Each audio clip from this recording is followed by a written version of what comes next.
우리는 살아오며 참 많은 사람을 만나고 수많은 관계 속에서 살아갑니다. 어릴 땐 친구가 많을수록 좋은 줄 알았고, 사회에 나와서는 인간관계도 일처럼 관리해야 한다고 배웠죠. 가족, 친구, 직장 동료, 이웃까지 수십 년을 그런 관계들 속에서 치열하게 버텨냈습니다. 그런데 말입니다. 어느 순간 이런 생각이 들지 않으셨나요? 나이 들수록 관계가 더 어렵다.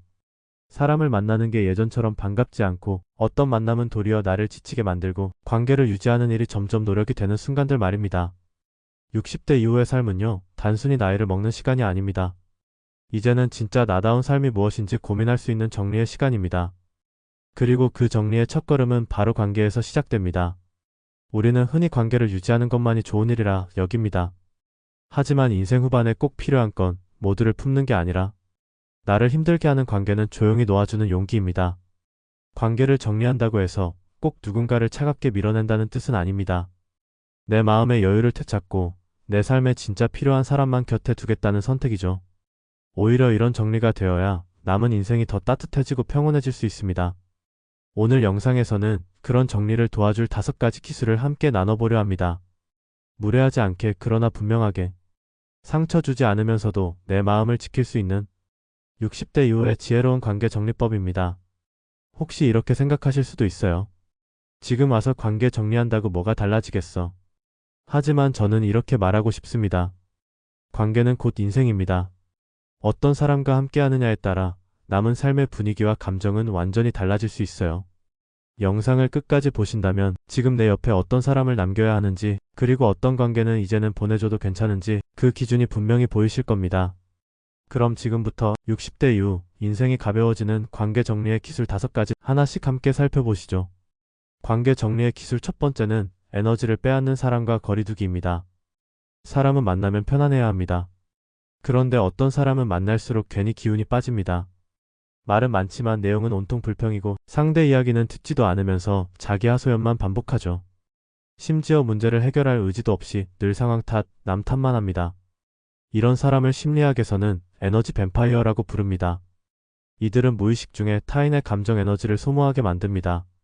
그 사람을 만난 뒤엔 기분이 가라앉고 이유 없이 피로가 몰려오죠. 문제는 이런 관계가 반복되면 내 정신이 병든다는 것입니다. 하버드 심리학자 세릴 리처드스는 말합니다. 당신 곁에 사람을 보면 당신의 정신 건강을 알 수 있다. 즉, 내가 지친 이유는 단순한 스트레스가 아니라 지속적으로 나의 정서 에너지를 소모시키는 관계 때문일 수 있다는 말입니다. 예를 들어볼까요? 은퇴 후 봉사활동을 시작한 김 씨는 좋은 뜻으로 사람들과 어울렸지만 어느 순간 한 지인이 늘 찾아와 불만만 늘어놓는 바람에 점점 모임이 부담스러워졌습니다. 그 사람을 피하자니 마음이 불편하고 계속 듣자니 본인이 힘들어졌죠. 결국 김 씨는 방법을 바꿨습니다. 그 이야기 나도 공감은 되는데 요즘은 내가 조금 힘들어서 들어줄 여유가 없어요. 정중하지만 단호한 한마디였습니다. 그 후 김 씨는 훨씬 평온해졌다고 말합니다. 우리는 관계를 끊는 데에 죄책감을 느끼지만 나를 지키는 거리두기는 오히려 책임있는 태도입니다. 누군가의 감정을 전부 떠안는 건 내가 할 일이 아닙니다. 내가 할 수 있는 만큼, 내가 감당할 수 있는 만큼만 관계를 유지하는 것. 그게 바로 인생 후반의 지혜입니다. 실천 팁을 하나 드릴게요. 감정 피로 일지를 써보세요. 만난 사람 이름을 적고 그 뒤에 이렇게 쓰는 겁니다. 이 사람을 만나고 나서 나는 더 가벼워졌는가? 아니면 무거워졌는가? 딱 한 줄만 써도 어떤 관계가 나에게 이로운지 보이기 시작합니다. 관계는 정으로만 유지하는 게 아닙니다. 에너지가 빠져나가는 관계는 결국 삶 전체의 무게를 늘립니다. 이제는 조금 이기적일 필요도 있습니다. 나를 지키기 위해 피곤한 관계엔 단호하게 선을 긋는 것. 그게 첫 번째 정리의 기술입니다. 관계 정리의 기술 두 번째는 감정이 아니라 행동을 보는 기준 세우기입니다. 사람과의 관계에서 가장 흔히 생기는 착각이 하나 있습니다. 예전에 좋았던 사람은 지금도 좋은 사람일 것이다. 이 착각은 감정에 뿌리를 둡니다. 고마웠던 기억, 힘이 되었던 순간들, 오래 알고 지냈다는 시간의 무게. 이 모든 것이 그 사람에 대한 평가 기준을 흐리게 만듭니다. 하지만 관계는 과거가 아니라 현재의 행동으로 점검해야 합니다. 심리학자 마샤 리널즈 박사는 이렇게 말합니다. 감정은 기억 속에 있지만 행동은 지금 여기에 있다. 관계를 지탱하는 건 감정보다 반복되는 행동이다. 예를 들어볼까요? 30년 지기 친구가 있다고 해봅시다. 젊은 시절에는 술 한잔 기울이며 인생 이야기를 나누던 친구였죠. 그런데 최근 몇 년 만나면 항상 본인 이야기만 하고 내 이야기는 건성으로 듣습니다. 어떤 부탁은 익숙하듯 계속되고 내가 힘들다는 말에는 관심이 없습니다. 그런데도 우리는 말합니다. 그래도 옛날엔 참 좋은 사람이었어. 이건 기억에 갇힌 관계입니다. 그 사람은 예전엔 좋은 사람이었지만 지금은 나를 소모시키고 있을지도 모릅니다. 말은 누구나 좋게 할 수 있습니다. 언제 밥 한번 먹자. 언제든 도와줄게. 하지만 진짜 중요한 건 말이 아니라 행동, 즉 그 사람이 실제로 나에게 어떤 태도를 취하고 있는가입니다. 관계를 점검할 땐 이런 질문을 던져보세요. 이 사람은 내 말을 경청하는가? 내가 어려울 때 진심 어린 관심을 보여주는가? 만남이 끝난 뒤 나는 기운이 나는가 아니면 무거워지는가? 그리고 무엇보다 중요한 질문은 이것입니다. 이 관계는 지금의 나에게 도움이 되는가?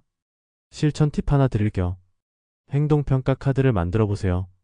만나는 사람의 이름을 적고 최근 3개월간 그 사람이 했던 구체적인 행동을 떠올려 보는 겁니다. 말이 아니라 행동만 적습니다. 그걸 바탕으로 그 사람이 내 삶에 어떤 영향을 미쳤는지 정리해보면 관계의 본질이 명확하게 보입니다. 관계는 감정만으로 유지되는 것이 아닙니다. 오랜 인연도 지금의 행동이 엇나가 있다면 점검이 필요합니다. 불편한 관계를 억지로 끌고 가는 것은 미련이지 의리가 아닙니다. 이제는 내 삶에 맞는 사람을 분별할 수 있는 기준을 세워야 할 때입니다. 관계 정리의 기술 3번째는 의무감으로 이어온 관계는 재정비하기입니다. 살다 보면 이런 관계 하나쯤은 있습니다. 한때 나를 도와줬던 사람, 가족보다 가까웠던 친구, 어느 시절에는 서로에게 꼭 필요한 존재였지만 지금은 사실 연락이 오면 약간 피곤해지고 만나고 나면 마음이 더 복잡해지는 관계 말입니다. 그런데도 우리는 이렇게 생각하죠. 예전에 나한테 잘해줬는데 그 사람 아니었으면 그땐 내가 정말 힘들었지. 그래서 계속 연락을 받고 부탁을 들어주고 때론 억지로 안부를 묻습니다. 그건 고마움이 아니라 의무감으로 유지되는 관계입니다. 심리학자 수잔 포워드는 이런 관계를 정서적 채무 관계라고 부릅니다.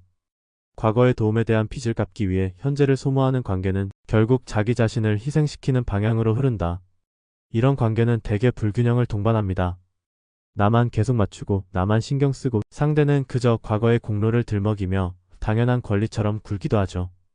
예를 들어볼까요? 이 씨는 20년 전 취업을 도와준 대학 선배와 지금까지 연락을 유지하고 있습니다. 처음엔 고마워서 선배의 연락을 반갑게 받았지만 최근 몇 년은 자주 술자리에 불려가고 본인의 고민을 일방적으로 털어놓는 상대에게 지쳐버렸죠. 하지만 그 관계를 끊자니 죄책감이 밀려옵니다. 그때 선배가 없었다면 난 지금 없을지도 몰라. 하지만 생각해봐야 합니다. 과거의 고마움은 충분히 표현했고 그 시절의 도움은 감사히 기억하면 됩니다.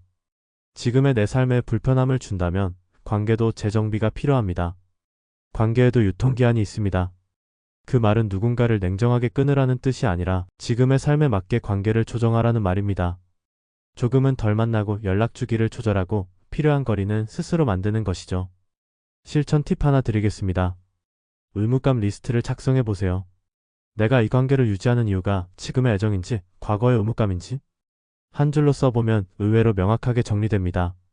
그리고 그 관계가 지금도 나를 지지해주는지 아니면 무겁게 만드는지를 스스로 판단해 보세요. 우리는 누군가의 과거가 아니라 지금의 나와 함께할 사람을 선택할 권리가 있습니다. 관계를 정리한다는 건 누군가를 버리는 일이 아니라 내 삶의 중심을 되찾는 과정입니다. 관계 정리의 기술 4번째는 나를 먼저 챙기는 연습입니다. 우리는 어릴 때부터 이런 말을 듣고 자랐습니다. 사람은 남을 먼저 배려할 줄 알아야 해. 참아야 관계가 유지된다. 그 말은 물론 옳습니다. 하지만 문제는 그렇게 남을 먼저 챙기다 보면 정작 나를 잃어버리게 된다는 것입니다. 관계 속에서 자신을 잃는 사람들의 공통점은 이렇습니다. 늘 상대의 눈치를 보고 갈등을 피하려고 하고 불편한 상황에서도 그래도 괜찮아라고 스스로를 설득합니다. 그런데 말입니다. 건강한 관계란 나를 무리하게 조정하지 않아도 괜찮은 관계여야 합니다. 미국의 심리학자 브레네 브라운은 이렇게 말했습니다.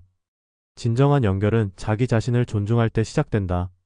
나를 지키는 경계가 있을 때 타인과의 관계도 건강해진다. 쉽게 말해 내가 편안하지 않은 관계는 오래갈 수 없습니다. 억지로 맞추는 관계는 결국 내면에 상처를 남기고 그 상처는 시간이 지날수록 관계 피로로 바뀝니다. 예를 들어볼까요? 정 씨는 퇴직 후 동창회 모임에 자주 나가기 시작했습니다. 처음엔 반가웠지만 어느 순간 모임이 점점 피곤해졌습니다. 매번 반복되는 뒷담화, 허세 섞인 대화, 술자리에 대한 강요. 하지만 그래도 오래된 친구들이니까 하는 마음에 계속 참석했죠. 그러다 어느 날 문득 이런 생각이 들었다고 합니다. 나는 이 자리에 있을 때 나다운가? 그 질문 하나가 결정적인 전환점이 되었습니다. 그 후 정 씨는 모임을 줄이고 자신에게 편안한 사람들과만 시간을 나누기 시작했죠. 결과는 놀라웠습니다. 몸도 마음도 가벼워졌고 오히려 인간관계는 더 깊어졌다고 말합니다. 중요한 건 이것입니다. 나는 이 관계 속에서 편안한가? 내 감정이 무시당하고 있지는 않은가? 나를 있는 그대로 인정받고 있는가? 실천 팁 하나 드릴게요. 마음 온도 체크 메모를 해보세요. 하루가 끝난 후 만난 사람들의 이름을 적고 그 옆에 내 마음의 온도가 따뜻함, 무덤덤함, 차가움 중 무엇이었는지를 간단히 기록해보세요. 그 반복된 기록이 어떤 관계가 나를 살리고 어떤 관계가 나를 갉아먹는지를 보여줍니다. 타인을 배려하기 전에 나를 먼저 돌보는 연습이 필요합니다. 그럴 때 비로소 맞춰가는 관계가 아니라 함께 편안한 관계가 남습니다. 관계의 첫 번째 조건은 이겁니다. 내가 나로 있을 수 있어야 한다. 관계 정리의 기술 5번째는 좋은 사람 한두 명이면 충분하다입니다. 우리는 한때 이렇게 믿었습니다. 사람이 많을수록 외롭지 않고 인맥이 넓을수록 성공에 가까워진다고. 그래서 더 많은 모임에 나가고 명절이면 연락처를 훑으며 수십 명에게 안부를 전했죠. 하지만 지금 다시 생각해보면 어떠신가요?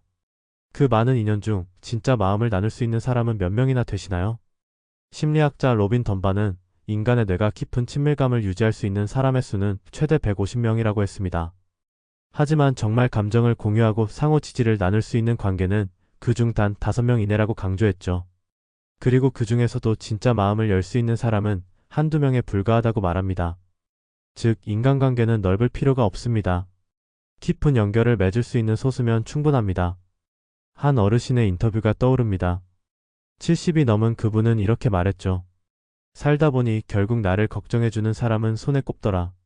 병원에 갈 때 같이 가줄 사람, 내 얘기를 진심으로 들어주는 사람. 그 사람 둘만 있으면 나는 괜찮더라. 이처럼 인생 후반의 관계는 숫자가 아니라 진심이 남습니다. 서로 꾸밈없이 대화할 수 있고 침묵조차 편안한 사람. 도움이 필요할 때 먼저 떠오르는 사람. 그 정도면 관계는 충분합니다. 오히려 관계가 많으면 많을수록 그만큼 감정관리 비용과 심리적 피로는 커집니다. 만남이 끝나고도 괜히 신경 쓰이고 괜히 저런 말하지 말 걸 같은 후회가 남고 좋은 사람이 되기 위해 지나치게 나를 조정하게 되죠. 그러니 지금부터는 이런 질문을 던져보세요. 지금 내 곁에는 어떤 사람이 남아있는가? 내가 아플 때 가장 먼저 떠오를 사람은 누구인가? 그 사람들과의 관계는 나를 편안하게 만드는가? 실천 팁도 드리겠습니다. 관계 중심 명단을 만들어 보세요. 가장 깊은 신뢰를 주는 사람, 말없이 곁에 있어주는 사람, 그리고 내가 진심으로 마음을 쓰는 사람. 그 이름을 적고 그들과 더 자주 연락하고 시간을 보내는 쪽으로 에너지를 재배분해 보세요. 그 몇 명만으로도 인생은 충분히 따뜻해질 수 있습니다. 나이가 들수록 관계는 선택의 문제입니다. 내 마음에 불을 켜주는 단 한 사람만 있어도 그 삶은 절대 외롭지 않습니다. 양보다 질. 이것이 관계의 마지막 정리 기술이자 가장 깊은 지혜입니다. 오늘 함께 나눈 관계 정리의 5가지 기술을 다시 한번 짚어볼게요. 첫째, 나의 에너지를 빼앗는 사람과는 건강한 거리두기를 실천하는 것. 둘째, 감정에 휘둘리지 말고 행동을 보고 사람을 판단하기. 셋째, 의무감으로 이어온 관계는 과감히 재정비하기. 넷째, 무엇보다 나를 먼저 챙기고 내가 편안한 관계를 기준으로 삼기. 마지막으로 좋은 사람 한두 명만 있어도 충분하다는 점을 기억하기. 이 5가지 기술은 결국 나를 위한 선택입니다. 내 마음과 시간을 소중히 여기고 진정한 평화를 찾아가는 길이죠. 지금 여러분의 마음 한켠에는 어떤 관계가 떠오르나요? 정리하고 싶은, 조금 거리를 두고 싶은 관계가 있다면 편하게 댓글로 나눠주세요. 서로의 경험이 누군가에게 큰 위로와 용기가 될 것입니다. 이 영상이 여러분의 삶에 작은 도움이 되었다면 좋아요와 구독, 그리고 필요한 분들과의 공유를 부탁드립니다. 앞으로도 진심 어린 이야기로 함께하겠습니다. 감사합니다.